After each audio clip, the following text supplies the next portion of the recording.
All right, welcome to the College Planning Edge podcast. My name is Andy Lockwood, and this podcast is all about helping kids get into their dream schools and parents pay wholesale prices.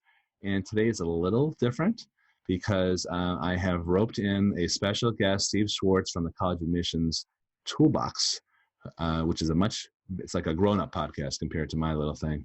So Steve, welcome to the College Planning Edge. Thanks so much for having me, Andy. Glad to be on. You're welcome. I hope you enjoy the snacks in the green room and the other celebrities that were loitering. Right. Yeah, it's interesting digs you got here. Okay. So, all right. So it's always cool to kind of swap ideas. And we were talking the other week, we were kind of hit it off and just sharing some sort of business stuff. And I know that you are an expert in a few different facets of college planning and even once upon a time, even helping people prep for the LSAT. So tell us and remind me a little bit about your background and specifically how you became a college admissions consultant or advisor. Yeah, sure. Thanks, Andy. Yeah, it's kind of funny how I fell into this. It was really through my own journey back when I was applying to college. I was in high school. I was involved in tons of extracurriculars, and I ended up going to a United Nations conference in South Africa the summer before my senior year of high school.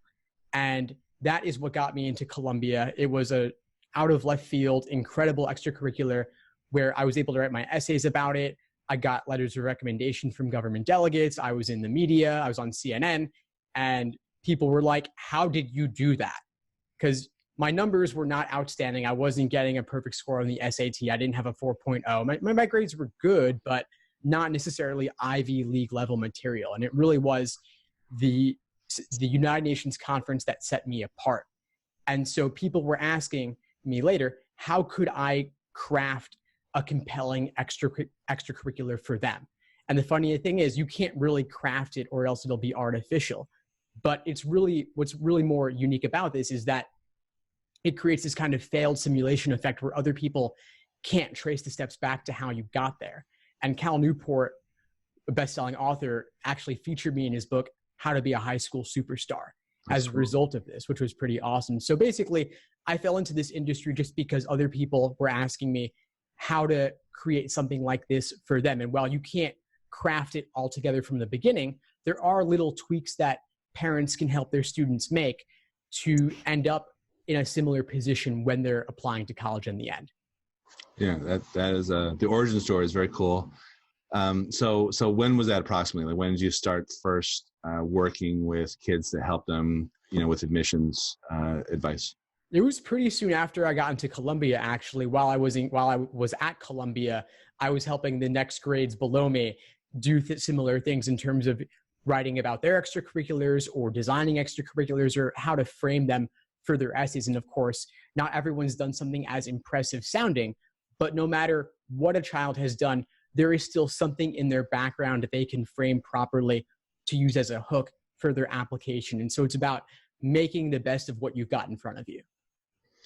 And I just want to point out one of the coolest things I think or features about the College Admissions Toolbox is you've done, I don't know how many, but dozens and dozens of interviews with actual former admissions officers. So you're not just basing, I imagine, correct me if I'm wrong, but you're not just basing your advice about what's going to resonate with admissions officers on your own experiences, but you're also using the information that you've aggregated, but through your interviews, right? Yeah, thanks for mentioning that, Andy. So yeah, obviously I can't generalize everything from one particular case, which is my own, but yeah, I've had conversations with dozens of current and former admission officers on the College Admissions Toolbox podcast, and those help to kind of provide some insights into my own coaching with clients. Right. So I think that's a real edge that you're able to give. Okay. So we're recording this in the beginning of August. The common application is out, and we should talk a little bit about the essay. So what's your advice on, I guess, choosing which essay to write about? Because there's 7 choices, right? Yeah. So there are a lot of choices, and there's not only the main essay, there's also all the supplementals as well. And so I typically recommend picking a few different potential topics for the main Common App essay and writing drafts of each one. Maybe not an entire 650-word draft, maybe just a short paragraph on each of 3 potential topics and see which one might work best, and then flesh out that one further from there. But as for a topic, of course, I think extracurriculars are a great topic because it's something that you weren't necessarily forced to do, like your academics, and they provide a little bit of more personal insight into the applicant's interests. So I think that's oftentimes a good topic, but it doesn't have to be about being president of a club or captain of the sports team. It could be something as simple as a random hobby like rock collecting or something else random like that. It could really be anything. It's not about what you've done, it's about how you talk about it. And so I recommend picking something that you think is unique or interesting, provide some insight about yourself, and then using an anecdote as a jumping off point. I think that's great advice. You know, the whole rock collecting thing is I know you're saying it, it's probably a real example, right? But as a as a joke, it's kind of funny. But I think what I was thinking as you were saying that is, you know, so many kids feel as though they have to write some essay about how they cured cancer or single-handedly constructed a village in a third world country, all these like grand, you know, things. And something like rock collecting strikes me as very small, but I find when I see essays, that's usually the ones that are about something small and personal that are the best ones. Yeah, exactly. It's about how the applicant can write such a compelling essay about such a mundane topic. And just to elaborate a little bit along the lines of, you know, having been captain of the team or president of the club, you could also write a great essay about not having done those things. Like, let's say you chose not to run for president of the club, or let's say the child ran and lost that election, ran for and lost. What did they learn from that failure? It's not just about leadership anymore. You know, that was like a theme like 10 years ago in admissions. Everyone's like, oh, be the leader of the club, be the president of the club. And yeah, I think colleges have come to recognize that there's a little bit of artifice around that. And it's more about just what do applicants actually want to do, and bringing some vulnerability and humility into the essay really does add a lot. I don't know if the leadership thing has filtered down to families yet, because I feel like, you know, one of the jokes that I make that amuses basically me and very few other people is that apparently everyone applying to college is a leader. There's no followers at all. You know, it's all chiefs, no Indians. So, which I don't know if we can say anymore, but I told a group of kids this weekend, I was like, listen, I can't recommend this professionally, but I'm dying for someone to write an essay along the lines of, you know what, I'm just going to show up. You tell me what to do. I don't have any, you know, aspirations. I'll just follow. You tell me what to do. So I do think the leadership thing gets overblown, and you know, there's different forms of leadership. Like there's leadership like winning an election or being a captain, but there's other forms of sort of, you know, for lack of a better word, personal leadership. Like when you're the runner-up, you know, what do you do at that point? And that takes initiative, and that's a form of leadership. Yeah, or it could be in a particular context in a real world situation, like someone fell down in the subway, someone fell down the stairs. What do you do in that moment on the street? Right. Where there's no framework, there's no clear call to action in terms of what to do. It's about taking initiative in that moment. Yeah, it doesn't go on an activities sheet. It's on a list of extracurriculars, right, or anything like that. So it's personal action. Yeah, that's cool. Good example. All right, so speaking of extracurriculars, I get this question a lot. I know you do too. Is there a magic number of extracurricular activities? I guess first tell us what an extracurricular activity is in terms of how you view it, and then how many should someone have? Well, the way I would frame it, you know, we could speak more broadly. There's co-curricular, which is in school, and then extracurricular, which is outside of school. So co-curricular would be like a school athletic team. An extracurricular would be like a league of some kind beyond, like a county league or an intramural league outside of the school environment, or it could be a church or a synagogue or a food bank, a homeless shelter, something like that. That's a community organization oftentimes, or a real world situation like an internship at a local newspaper, if any of those still exist anymore. So just something outside of the school environment. In terms of a right number, though, there is no magic number. Of course, it's about quality, not quantity. And so I think if your list is going beyond what you can fill inside that form field, it's probably too much, which also says that you don't need to do a dozen because you can't fit them all in anyway. Rather to focus on maybe maximum 3 or 4, which I think is really the most that an applicant could reasonably have some significant involvement in. So fewer is better and more depth is better. Yeah, depth versus breadth, right? Right. Yeah, I mean, the Common App has 10 slots to describe extracurriculars. I'm sure you do too. I see kids who have, like 15 things. Occasionally, frequently actually, I'll see them submit separate resumes because some colleges will allow you to do that, but a lot of colleges say don't. We like Duke, I think, says we don't want to see any resumes. Just pick your top 10. Right, which means you don't need to have done beyond 10 anyway, because you wouldn't be able to tell them even if you did. And still, I think even 10 is really cramming it in. They know that whatever's 9 and 10 in your list, you were just a member who maybe went once a month, if that. Yeah, sure, potentially. And some kids don't have time to, also, so you're based in Brooklyn, but I know you have clients everywhere, right? Yeah. I'm in Long Island in New York, and we have a lot of, suburban kids who have a lot of time to do extracurricular activities, relatively speaking. And then we have a bunch of city kids who go to, they spend an hour and a half commuting each way to Bronx Science or other, high schools. They can't possibly have half of the extracurricular activities. So I don't think that penalizes them. I think what your advice here is very good, just to go deep, and that should be enough. Yeah, agreed. And that time, I live right near Brooklyn Tech, and so there's a lot of kids coming in from all over. And so absolutely, that hour and a half on the subway, what can you do besides hit the books or listen to music or something, right? And so those few hours that you have, you can make the most of them. They can be enough. Good. So do you think it's possible for someone to create a compelling extracurricular activity? I think it's possible to put oneself in a situation where a compelling activity can naturally arise. So I think part of this is being open to serendipity, open to randomness, but also putting oneself in the position to seek out randomness.